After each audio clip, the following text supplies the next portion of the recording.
ये एकदम साजिशुदा एकदम प्लान्ड आरएसएस बीजेपी का ये काम था जो वहाँ पे एक ठो ऐसा कुछ कर दो जहाँ वो मुस्लिम फल वाला बैठती थी, उसको वो बैठ नहीं पाएगा, ये आग का तरह फैलेगा। और वहाँ जो हम देखा है सुना है, जो स्टैचू जो कंक्रीट का बना है उसके ऊपर एक पेड़ लगा दिया गया, उसको ये सब मीडिया में अभी बोल रहा है ये तुलसी गाछ है। तो तुलसी गाछ परसों नहीं था, मंडे रात को ये बनाया गया, रात 11-12 बजे के बाद ये बना।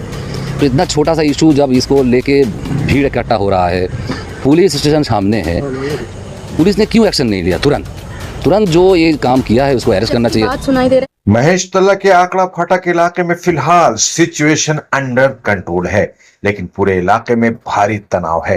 हालात की गंभीरता को देखते हुए कोलकाता पुलिस कमिश्नर मनोज वर्मा भी अपने सीनियर अफसरान के साथ इलाके के दौरे पर पहुंचे थे। पूरा इलाका छावनी बना हुआ है, चप्पे चप्पे पर पुलिस और रैफ तैनात है। लेकिन सवाल यह है कि आखिर इतनी बड़ी घटना कैसे हो गई? जिस जगह पर संघर्ष हुआ, पत्थरबाजी हुई, वहीं पर रविंद्र नगर पुलिस स्टेशन है। पुलिस स्टेशन के सामने इतनी बड़ी घटना हो गई और पुलिस उसे संभाल नहीं पाई। अगर पूरे घटना को गौर से देखा जाए तो साफ पता चलेगा ये एक सोची समझी साजिश थी। आकड़ा फाटक इलाके में दंगा भड़काने की एक साजिश रची गई थी, जिसमें रविंद्र नगर थाना भी शामिल था। स्थानीय लोग खुद पुलिस के रोल पर उंगली उठा रहे हैं। स्थानीय लोगों के मुताबिक ये हिंदू मुस्लिम की लड़ाई नहीं थी, बल्कि ये बीजेपी और आरएसएस का खेल था, जिसमें रविंद्र नगर थाना ने भी साथ निभाया है। लोगों के मुताबिक आकड़ा फाटक बाजार में रविंद्र नगर थाना के ठीक सामने एक मंदिर है। मंदिर के सामने काफी हॉकर दुकान लगाते हैं, जिसमें एक मुस्लिम फल वाला भी है, जो बकरीद में अपने घर चला गया था। इस दौरान जहां पर वो दुकान लगाता था, वहां कुछ लोगों ने सीमेंटेड बेदी बनाकर वहां तुलसी का पौधा लगा दिया। बकरीद के बाद जब फल वाला वहां आया और अपनी जगह पर बेदी बना हुआ पाया, तो उसने सवाल करना शुरू कर दिया। इस पर उसकी कुछ लोगों से बहस हो गई। इसी दौरान एक शख्स ने उसे कहा कि अगर उसे वहां दुकान लगानी है तो जय श्री राम कहना होगा। इस पर मामला बढ़ गया, भीड़ बढ़ने लगी और ये सब कुछ रविंद्र नगर थाना के सामने हो रहा था।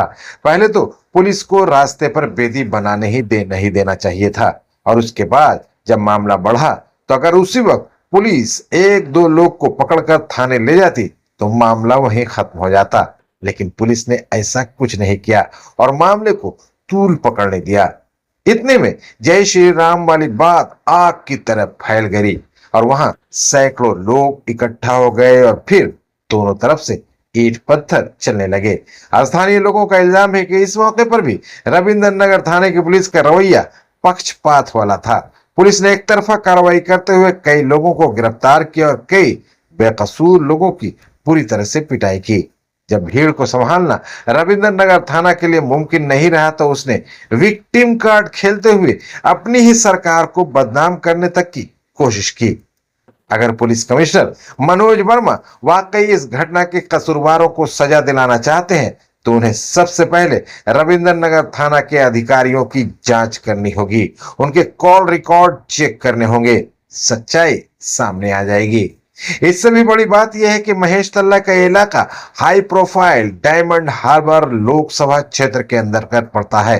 इतनी बड़ी घटना हो गई, बीजेपी और आरएसएस अपनी साजिश में लगभग कामयाब भी हो गए, लेकिन अभिषेक बनर्जी तो दूर की बात है, टीएमसी का लोकल लीडरशिप भी वहां दिखाई नहीं दिया। लोकल एमएलए और काउंसिलर थोड़ी देर के लिए पहुंचे जरूर थे, लेकिन हालात बिगड़ता देख वहां से खिसक गए। अगर डायमंड हार्बर क्षेत्र महफूज नहीं है तो फिर बंगाल में कोई जगह भी महफूज नहीं है। आकड़ा फाटक की घटना एक बहुत बड़ी साजिश है। यह सिर्फ एक दंगा भड़काने की साजिश नहीं थी, बल्कि मुसलमानों को प्रोवोक कर इसके जरिए मेटिया बुरुज और खिदिरपुर जैसे मुस्लिम इलाकों पर भी दबाव डालना था।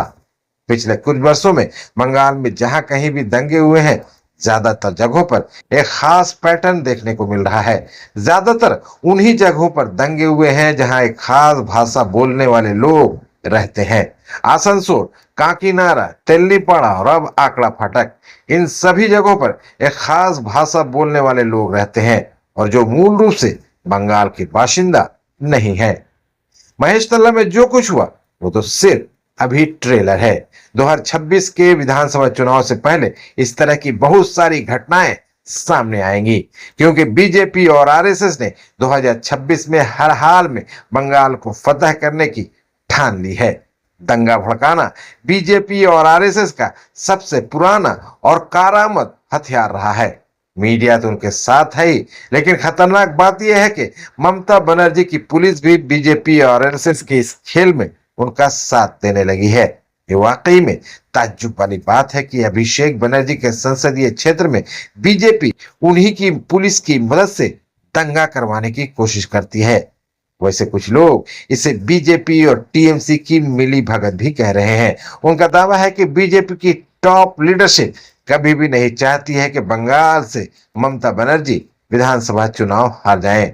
ममता बनर्जी से उन्हें बहुत बड़ा फायदा है। ऑपोजिशन के साथ जो काम बीजेपी नहीं कर पाती है, ममता बनर्जी उस काम को चुटकी में अंजाम दे देती है। इंडिया अलायंस की मौजूदा हालत इस सच्चाई की गवाह है। दूसरी तरफ मुस्लिम वोट पाने और सीपीआईएम और कांग्रेस को दूर रखने के लिए टीएमसी को बीजेपी की जरूरत है। जितना बीजेपी का डर होगा, उतना ज्यादा मुस्लिम वोट टीएमसी के खाते में जाएगा। 2021 के चुनाव में यह हो चुका है और फिर से वही खेल दोहराया जा रहा है। बंगाल के मुसलमानों की हालत बॉक्सिंग के पंचिंग बैग जैसी हो चुकी है।